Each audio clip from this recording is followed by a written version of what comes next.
Well, now take down your fishing pole and meet me at the fishing hole. I can't think of a better way to pass the time of day. RodMob. This is The Splash, your Northern California fishing podcast. Hey everybody, welcome back and thanks for tuning in. I'm Scott. And I'm Sarah. And we're coming at you from the RodMob Treehouse here in actually pretty darn nice Portola Valley. It's Wednesday, February 27th, 2013, and this is episode 46 of The Splash, your weekly Northern California fishing podcast. Today, we'll talk about our time at the fly fishing show last weekend. We've got a great giveaway for you guys, and of course, we'll cover all the best bites for the week. But first, let's take a look at the news. Here's Sarah with the latest headlines. The Reno Gazette-Journal reported on Monday that the efforts to restore native cutthroat trout to Pyramid Lake are paying off big time. Fish in the 20-pound range have been coming in pretty regularly over the past year, and that size indicates a healthy population that biologists say could produce fish in the 30 to 40-pound range in a few years. The Lahontan cutthroat, also known as the Pilot Peak cutthroat, is the Nevada state fish and once thrived in all the main rivers and lakes in the eastern Sierra, including Lake Tahoe, the Truckee River, and of course, Pyramid Lake. Famous for their size and taste, they were fished extensively in the late 1800s. The Reno Gazette-Journal article says rail cars full of the fish were sent to mining camps and to San Francisco as people harvested a succulent resource that one newspaper reported in 1881 was inexhaustible. Well, of course, it wasn't inexhaustible, and overfishing, destruction of spawning habitats, and dam construction all but wiped out the native fish. Then, in the 1970s, fish were discovered in a small stream on the Nevada-Utah state line that was determined to be likely related to the original Pyramid Lake stock. DNA testing decades later confirmed these fish were in fact descendants of the native strain. In 1995, U.S. Fish and Wildlife started raising the Pilot Peak cutthroat at the Lahontan National Fish Hatchery near Garnerville, and the Paiute tribe gave their permission to start stocking the lake in 2006. The first confirmed adult Pilot Peak cutthroat was caught just last year, in January 2012, and it weighed in at 19.8 pounds. A 24-pound fish was caught in November, and more fish in the 20-pound range are being caught now.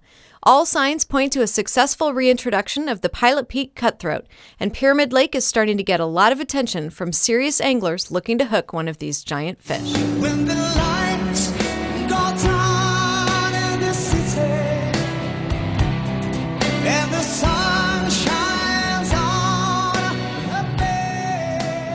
The San Francisco Chronicle reports that the lights have been dimmed on the Sundial Bridge in Redding after the Department of Fish and Wildlife expressed concern that the intensity of the artificial light could interfere with migration of juvenile Chinook salmon, basically causing them to slow down or stop, making them easy prey for predators. The lights on the pedestrian walkway and bike path have been dimmed to half the intensity they were before, and may be dimmed even more.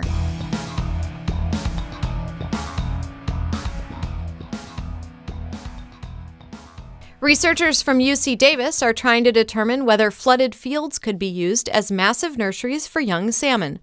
The Sacramento Bee reports they released 50,000 juvenile salmon into a flooded 20-acre rice field in the Sacramento Valley, north of Woodland, last week.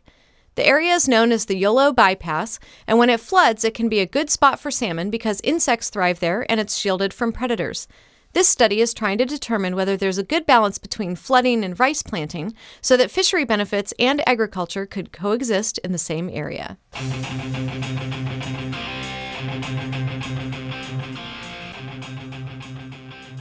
A catch from Lake Tahoe has been all over the news this week, and no, it's not a monster mac or a giant rainbow.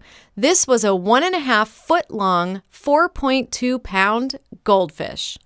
Environmental scientists trawling Lake Tahoe for invasive fish species found this fish and have said they've found a spot in the lake where there are about 15 other goldfish, which indicates they're schooling and spawning, and they could have a big impact on the ecosystem of Lake Tahoe.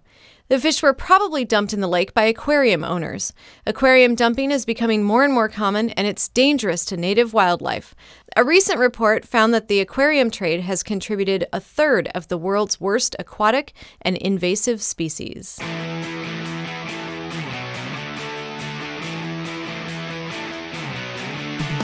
Stay on top of the latest fishing action. Subscribe to RodMob Podcasts on iTunes. It's free, and you'll always get the latest episodes. And ending this week's news on a positive note, the Pacific Fishery Management Council's newly released preliminary report on the 2012 king salmon commercial season says it was the best that California has had in nearly a decade. The report shows that over 214,000 Chinook salmon were unloaded at California docks in 2012. This is the most of any year since 2005, when the numbers topped out at 340,000. The returns in the Klamath River were particularly good. Nearly 178,000 returned from the ocean to spawning grounds. And even in the Bay Area, where the numbers weren't as high, there was definitely a big improvement over the past 4 years. Over 162,000 adult fall-run salmon returned to the Sacramento River, which is the most since 2006. Estimates for 2013 haven't been released yet, but the 2012 numbers are encouraging.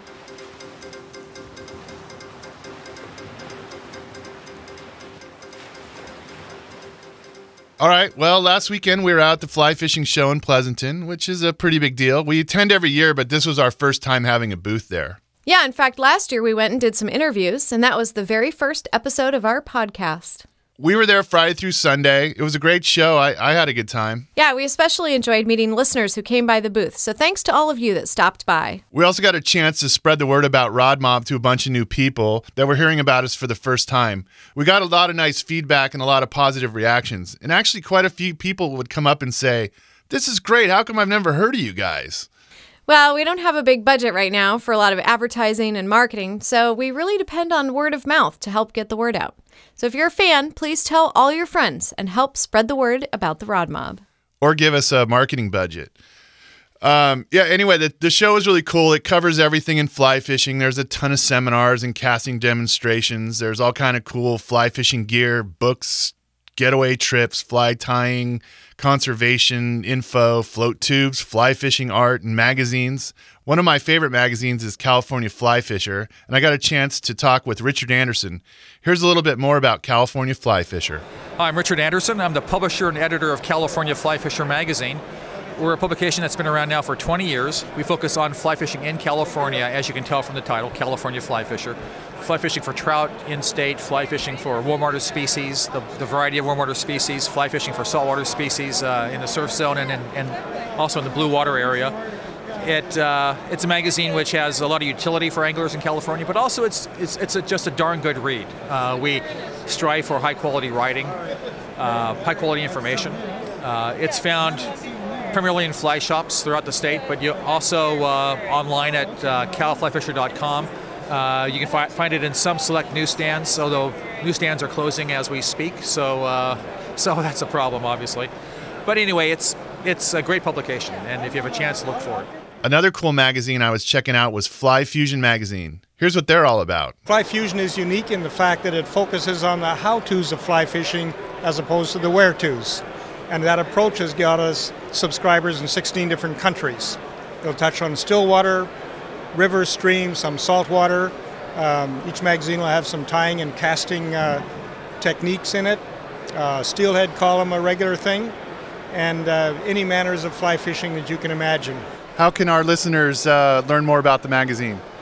Well, there's a website, flyfusionmag.com. At the show, there's a lot of vendors that offer fly fishing trips all over the world. I've always wanted to go to Alaska. There were two companies I talked with that I thought offered some really unique fishing trips. Those were Angler's Alibi and Against the Flow Adventures. Here's a little bit more about them. Hi, my name's John Perry. I own Angler's Alibi. I'm from Michigan originally. We live in Denver, Colorado now in the off season. And we spend our summers in Alaska running Angler's Alibi. We are a deluxe tent lodge in the industry. And what that means is our lodge does not have wood walls. We have actually weatherport tents, and they're up on raised platforms. It lets our guests experience Alaska, I feel, the way it should be experienced, where you can actually hear the sounds of nature, but be warm and comfortable and dry with all the amenities that a lodge offers. Our fishing is short season. We specialize in tidewater salmon fishing. And what that means is as the salmon come in daily on the tides to enter the fresh water from the ocean, we are there to intercept them in their chrome bright ocean feeding patterns. And so they're still very aggressive. And as far as table fare goes, delicious to eat at that phase in their life cycle as they're starting to get ready to spawn. You wouldn't know they're getting ready to spawn. We also are very close to Katmai National Park, and we do flyouts to the park and its rivers, target rainbow, char, and grayling. It's just a wonderful place to go to, and it kind of ruined me because there's no other fishing as consistent as Alaska in the entire world. As far as I've seen, I've done some travel for fishing, and you can just count on to the date when these different species will arrive into the river system. It never lets you down. There's amazing fishing every year. Year after year, it's just incredible fishery. Anglers Alibi is one of the smallest lodges in Alaska, operating at just 10 guests a week. That enables us to have a fishing program that's tailored to the guests, and the lodge doesn't dictate what and where they fish every day.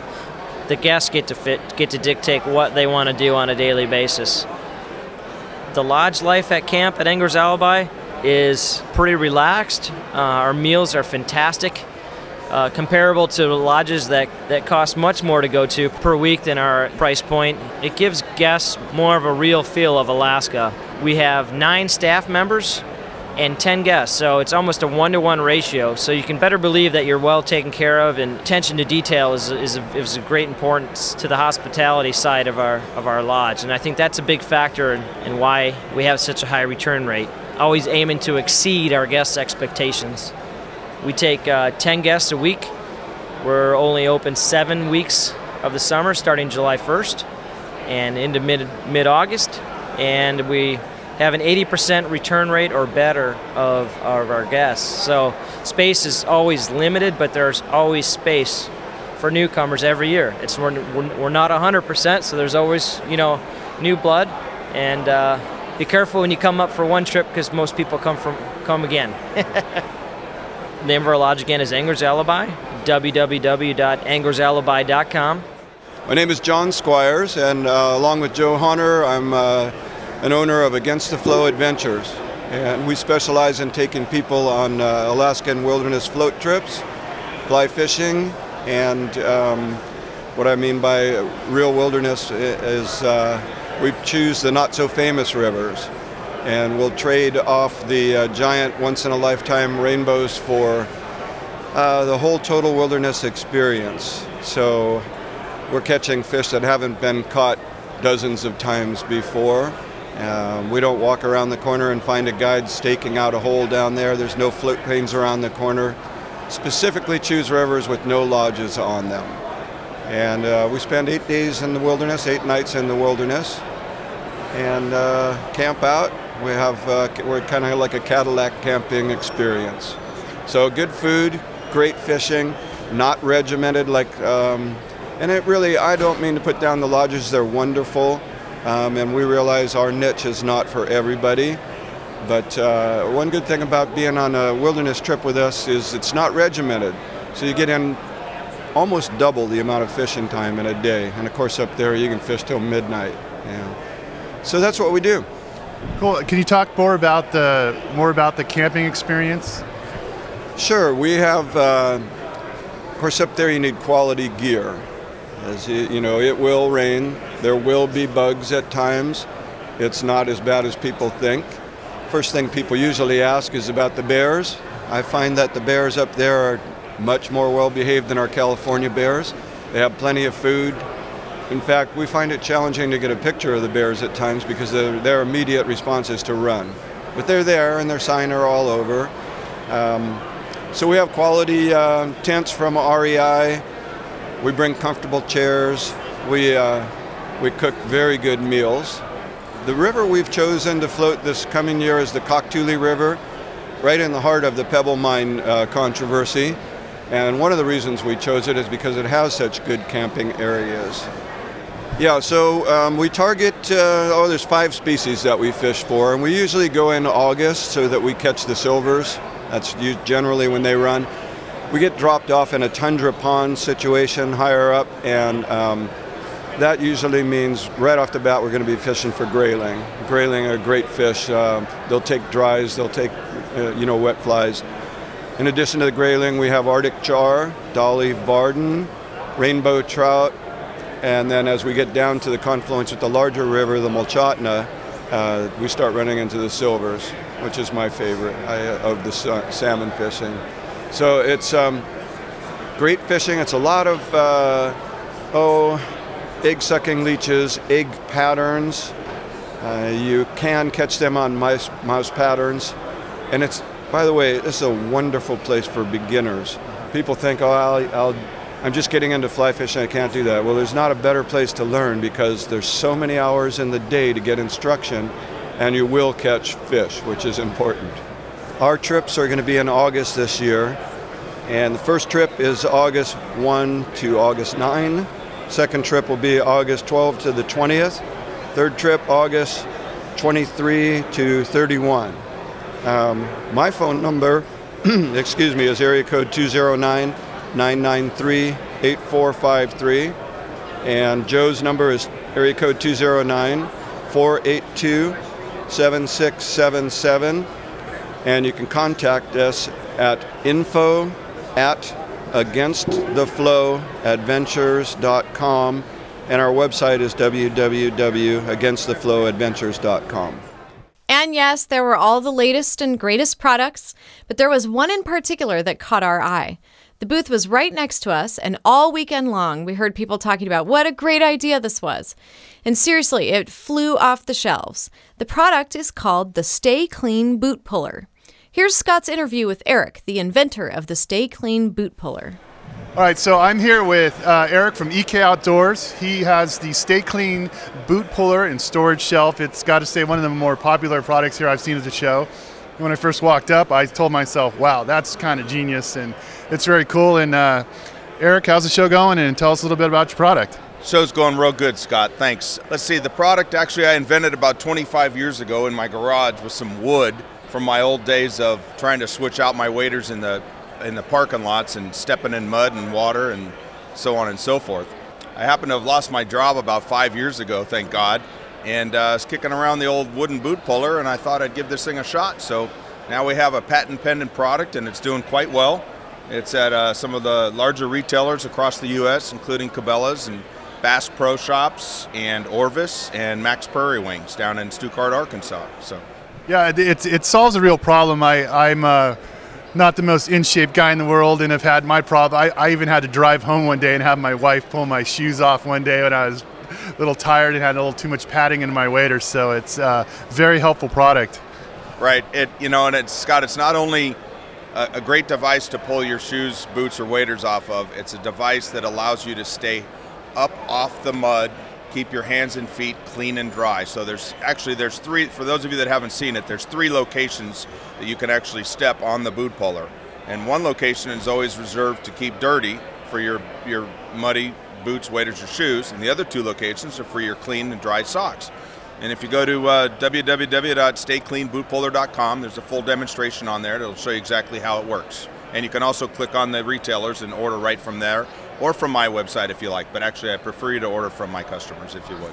So in addition to it just being the removing the boot, it also you can hang your waders up when you get home, right? Exactly. It comes with a mounting bracket that allows you to mount it to the studs in your workshop or your garage or warehouse, what have you, on your back porch.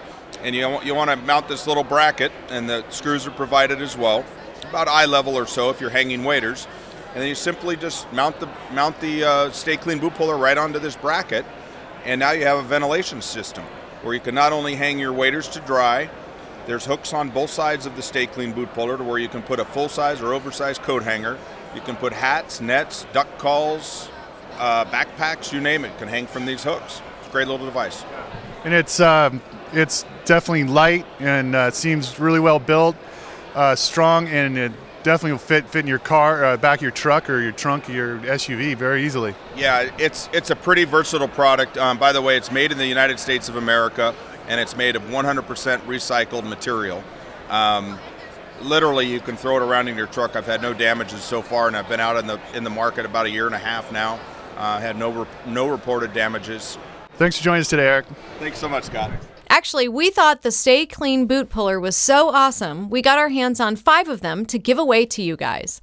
The Stay Clean boot puller retails for $40, but we're giving away 5 of them for free. All right, so here's the deal. All you got to do to win is call and leave a message on the RodMob hotline mentioning the contest. The first 5 callers will win, and when you call, be sure to leave your name and email address so we can contact you if you win. It's super easy. Just be one of the first 5 callers that call our hotline, mention this contest, and leave your name and email, and you'll get a free Stay Clean boot puller. The number for our hotline is 855-RODMOB1. Once again, that's 855-RODMOB1. If you fly fish or hunt, you know how hard it is to get those wading boots off. You're going to want one of these.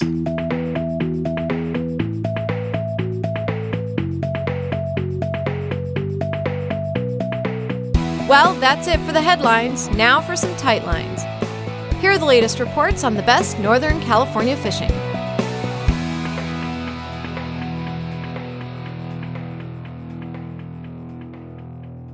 Starting with saltwater, herring showed up in Crescent City, and anglers loaded up their nets and then their freezers. NorCal charter boats continue crab and sand dab trips, and shore and jetty fishers are getting into some perch and rockfish. Santa Cruz and Monterey surf anglers have been getting into some stripers. In the San Francisco Bay, up north, shore anglers are still seeing a good perch bite. Striper action up in the Napa and Petaluma rivers is picking up, and San Pablo Bay is still kicking out some sturgeon, rays, sharks, and flounder, and, thankfully, even some stripers. Halibut are starting to make an appearance in the South Bay off Oyster Point, which is good news. Sharks, rays, jack smelts, and perch are common too in the South Bay. Things are heating up in the Delta. The warmer water has turned on the striper bite, and good reports are popping up everywhere from Sherman Island and up. The east side striper action is picking up too. Line side reports are coming in from Freeport, Discovery Bay, Cache Slough, and Miller Park. Rod mobber Jerry Patchen Sr. hit Montezuma Slough on Saturday and got into some stripers using shad lures. Sturgeon action is still holding strong in Sassoon Bay. Shrimp and shrimp combos are getting it done. Rod mobber Jonathan Politis hit the Delta earlier this week and caught and released 3 nice sturgeon, which all hit on eel pileworm combos on the outgoing tide. Black bass are biting in Frank's Tract, and we got another Delta report from Clyde Wands, who called into the RodMob hotline yesterday. This is Clyde Wands.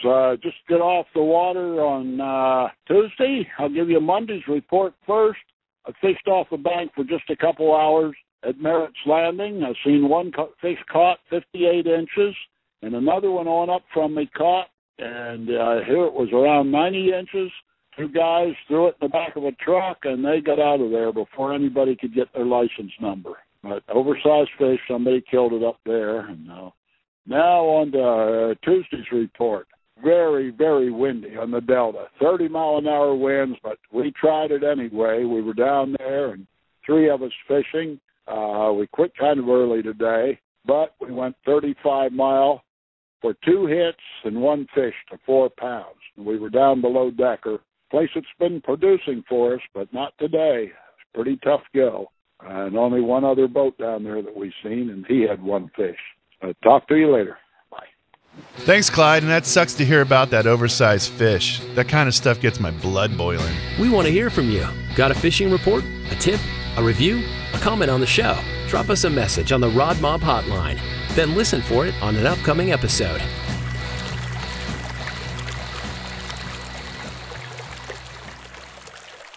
Now let's look at the lakes. At Lake Shasta, trout reports are good from the McLeod Arm and swim baits are working for bass early and shallow. Trolling is good for salmon. Trout fishing at Lewiston Lake has been excellent. Both trollers and bait anglers are getting into plenty of fish. The dam and Lakeview Terrace areas have been some of the hot spots. The ice is all but gone at Lake Almanor. The fishing pressure has been light, but the folks that are fishing are finding plenty of trout and king salmon. Jigging has been a good technique lately at Almanor. Last Sunday's tournament at Clear Lake brought in 40 boats, and the top anglers had more than 39 pounds and averaged 5 pounds of fish. Many boats got limits using swim baits, rattle traps, and Alabama rigs. Last weekend's Best Bass Tournament at Lake Berryessa produced a lot of nice bass. Dan Sweet and Jeff Asturias won $3,000 with a total weight of 24 pounds. There's good coho action at Lake Oroville, but they're on the small side. The South Fork, Middle Fork, and up in the river arms are loaded with them, and drop-shotted Senkos and jigs are producing a few bass. Fishing is turning on at Folsom Lake for king salmon, trout, and bass. Salmon and trout are being taken by trollers off the dam, and bass are hitting lures and minnows off Beals Point and Browns Ravine. Collins Lake continues to plant trout, and the fishing has been very productive. Some bass and catfish are also being caught. RodMobber Scott Vaughn hit Rancho Seco Reservoir on Sunday and left this report on the RodMob hotline. Hey guys, it's RodMobber Scott Vaughn calling from El Dorado Hills. Got a report for Rancho Seco. Went out Sunday with a buddy of mine, decided to throw some flies around, hoping to get the trifecta, crappie, bass, trout.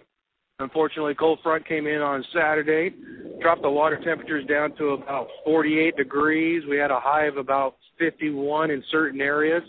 Got lucky enough, got 4 trout for myself. Buddy got a couple trout himself. Caught everything on little black whitetail, throwing an intermediate line.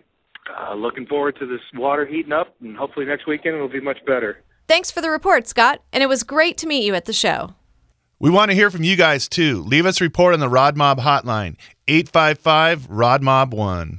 In the East Bay, Contra Loma Reservoir has seen some good bass action. The trout bite is good, too.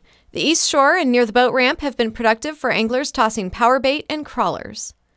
The staff at San Pablo Reservoir report that the trout bite is still on fire. The hot spots have been from the shoreline near the main recreation area and across the other side at Sandy Point and Scow Canyon, and also from the shoreline at the boat launch area. Chartreuse and spring green power bait or inflated night crawlers are best baits. And top lures are mice tails, broken back fire tiger rapalas, and castmasters. The staff at Los Vaqueros reports good trout fishing.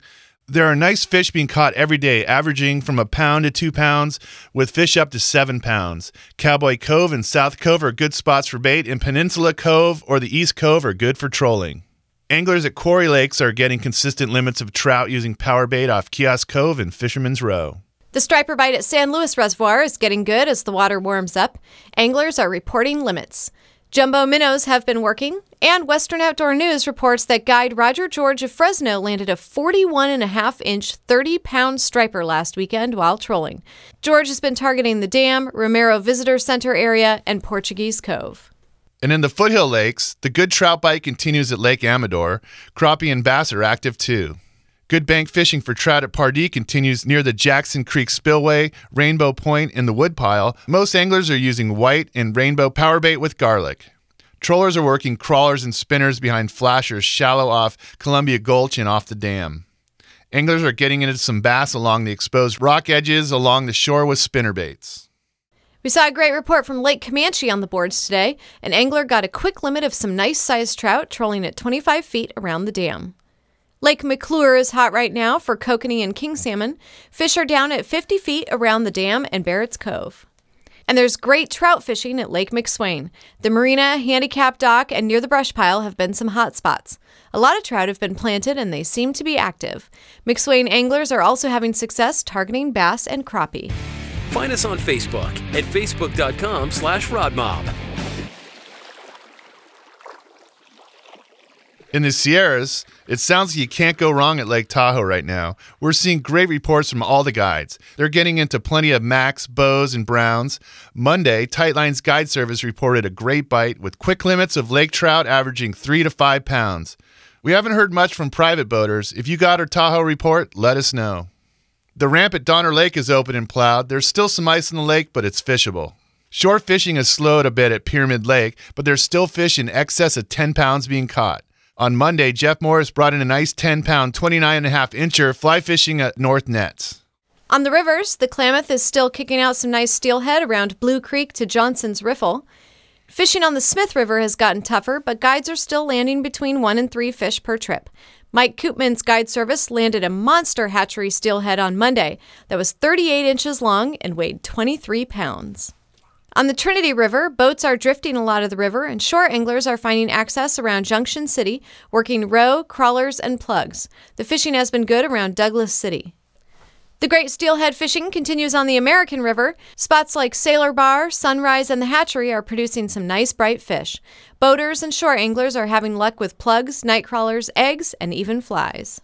Stripers are showing up in the Sacramento River in areas like Brights Beach, Miller Park, and the Deepwater Channel, and sturgeon are still active around Grimes and Tisdale. Reports of 30-plus pound stripers are coming from the Feather River. Anglers using lures from Verona to Shanghai are seeing the best results. There are still some steelhead being caught, but things are slowing down. And in the eastern Sierras, fly fishing is good on the East Walker River and Hot Creek. And Tom of Sierra Drifters Guide Service posted a very positive report on their Facebook page. He says that fly fishing the lower Owens is epic. They netted 112 fish Monday and 47 the day before. That sounds pretty epic to me. Woo! Fish! Woo! All right! Catch of the week. This week, our podcast artwork features angler Pat Stimson with a striper he caught in the tributaries of San Pablo Bay. Thanks for posting on our Facebook page, Pat, and congratulations on being this week's Catch of the Week.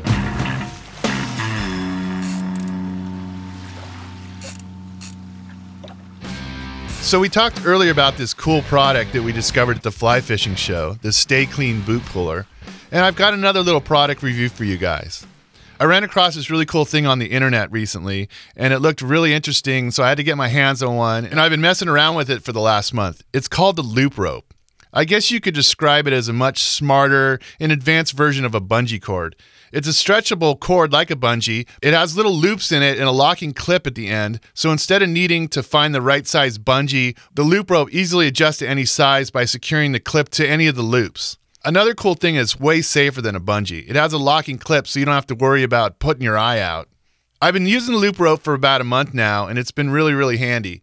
It's been great for keeping my gear secure in my truck, and I even use it as a rod holder by mounting it across the bow rails of my boat. In my opinion, it's about time the bungee advanced, and that's exactly what the loop rope is. The bungee cord was a great invention, but the loop rope is a brilliant and safe invention. If you can't boat or tailgate or do anything that requires tie-downs, bungees, or any way to keep your gear secure, I really recommend that you check out looprope.com and see all the cool products and different ways to use them. I'm really loving this thing. I'm loving my loop rope.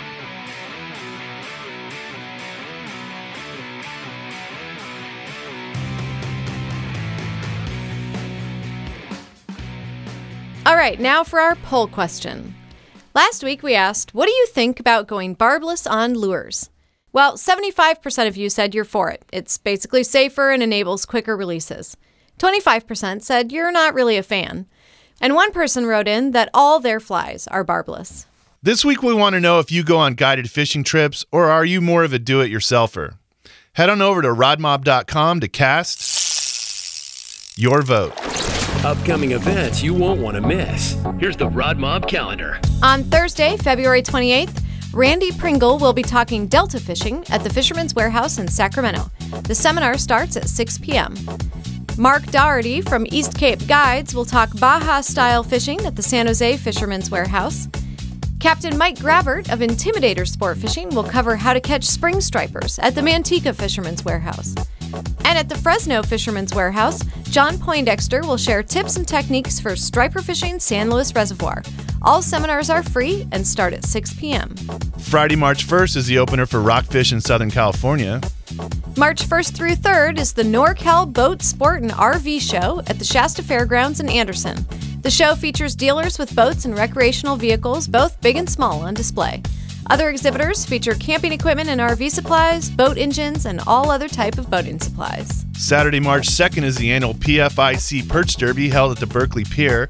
The Derby runs from 9 a.m. to 1 p.m. and is open to all ages and skill levels. Go to www.pierfishing.com for more info. And March 9th is the 9th annual Sand Crab Classic Perch Derby in Santa Cruz. You can check out more info at www.theletsgofishingradioshow.com. For details on these and other upcoming events, check out our events page at rodmob.com. And if you have an event you'd like us to mention, just drop us a line at fishon@rodmob.com. Well, that's it for today. Keep those reports and Facebook posts coming. Also, if you're on the water and you got a report, shoot us a real-time tweet on Twitter. Our Twitter handle is easy to remember, @TheRodMob. And remember, if you'd like to be part of the show, give us a call on the RodMob hotline at 855-RodMob1. You can leave us a message anytime, day or night, with your latest fishing report or shout-out. And as always, if you share a report, we'll send you a free weather-resistant decal so you can help rep the mob on your car, truck, or boat. Don't forget, if you want to win the Stay Clean boot puller, just leave us a message on the hotline mentioning the contest. Don't forget to tell us your name and email address so we can let you know if you're a winner. If you're listening from your iPhone or from iTunes, please subscribe to the RodMob Podcast on iTunes and leave us a review. And if you've got an Android phone, you can listen to us for free anytime. Just download the Stitcher Smart Radio app and add us to your favorites. Thanks for tuning in, guys. Have a great week, and until next time, I always find the fish. Always. Keep us posted. RodMob.